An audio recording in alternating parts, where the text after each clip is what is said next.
Published 1928 Est, the 25th of November 2017. Updated 1948 Est, the 25th of November 2017. Persuade Brits to leave the EU. Tempt Scots to break up the United Kingdom. Back Catalans who want to split from Spain, and fix who occupies the White House. The charge sheet against the Kremlin grows longer every day and gets ever more startling.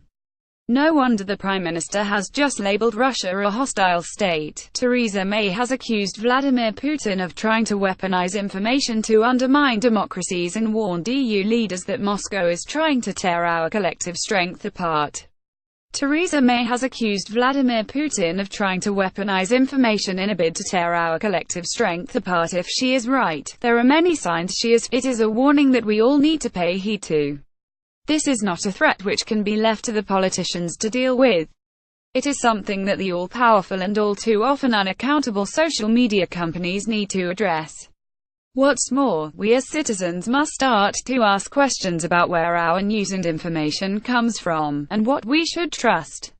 I've spoken about this threat to those who have headed intelligence agencies here and in the United States, and to former national security advisors on both sides of the Atlantic. They couldn't be clearer. Russia is deploying information in the way it once deployed tanks and missiles. Its aim is to weaken its traditional enemies and old alliances, NATO, the US, the EU and, yes, the UK. All this, they claim, fits with the Gerasimov doctrine of hybrid war, named after the chief of the General Staff of Russia's armed forces, General Valery Gerasimov. In an essay a few years ago, he wrote of blurring the lines between the states of war and peace and using long-distance, contactless actions against the enemy, including informational actions, devices, and means that are constantly being perfected. Why should Russia do this? One answer is her leaders have long believed that they are under assault from the West.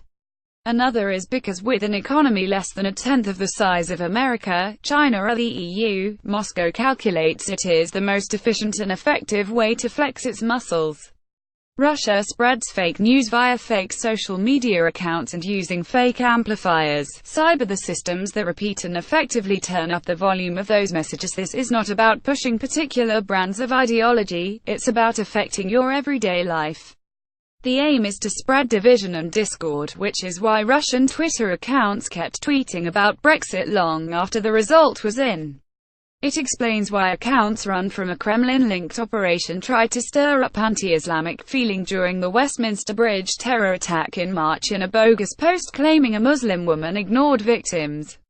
Now, I've learned, there are concerns that Russia is even fueling anti-vaccine campaigns on social media. What, you may wonder, would be the propaganda value of spreading concern about giving your child a measles jab? The answer, according to those I've spoken to, is to encourage the view that the authorities cannot be trusted. It's an attempt to undermine faith in the institutions that we used to trust.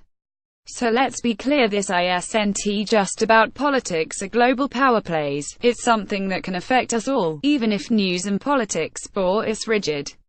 It can affect the way we live our lives day to day.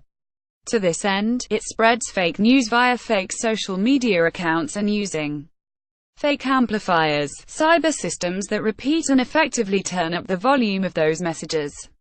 There is now irrefutable evidence Russia interfered in the US presidential election, unless, like Donald Trump, you are prepared to take Putin's word he did no such thing. Facebook, which initially derided the suggestion it had carried Russian paid-for propaganda, has since admitted that 126 million Facebook users in the US were exposed to Russian-created political content. The company is now creating a system so users can check whether posts should come with a Made in Russia health warning. Too little, too late. Facebook has admitted that 126 million Facebook users in the US were exposed to Russian-created political content. There is also proof Emmanuel Macron's emails were read and leaked in the run-up to the French election. Spain's Prime Minister has claimed that half of the Twitter accounts that fueled the debate about Catalan independence were registered in Russia. There is now proof that Russian bots, automated Twitter and Facebook accounts, and troll factories posted thousands of messages in the run-up to the Brexit vote. Furthermore, the Electoral Commission has opened an inquiry into whether the Leave EU campaign may have been bankrolled with the help of Russian rubles, an allegation that its co-founder and financier Aaron Banks has firmly denied. So, was it the Kremlin what won it so far? There is no firm evidence the Kremlin tried to, let alone succeeded, in bringing about Brexit. However, we do need to ask why so many tweets and posts about the things which divide people in the UK seem to come from Russia. In the Black Sea town of Gelendzhik, why did Svetlana Lukyanchenko sign up to Twitter a month before our EU referendum and post a retweet almost 100 messages mentioning Brexit? Why was it that after the Scottish referendum Russian accounts spread rumours of ballot boxes being stuffed with no votes? I am not arguing that those who backed Brexit or Scottish independence fell for a foreign plot. But we need to understand why the Kremlin might want to set up its own TV news network in London called RT, or Russia Today, and a news agency in Edinburgh called Sputnik. Scotland's former First Minister Alex Salmond has lent his credibility to a network paid for, run by and operating in the interest of the Kremlin. May only have a few 100,000 viewers in the UK, but that number may be boosted by their new talk show host, Scotland's former First Minister Alex Salmond, who has lent his credibility to a network paid for, run by and operating in the interests of the Kremlin. RT is Russian propaganda which, unlike those bots and troll factories, operates in plain sight. Nigel Farage was also offered a slot on RT before he got his own show on Fox News. The link between these two unlikely bedfellows is that the most ardent supporters of UKIP and the SNP are inclined to believe that what they call the MSM main media is biased against them. Through RT, the Kremlin is only too pleased to encourage that view. The visible and invisible arms of Kremlin propaganda often work together.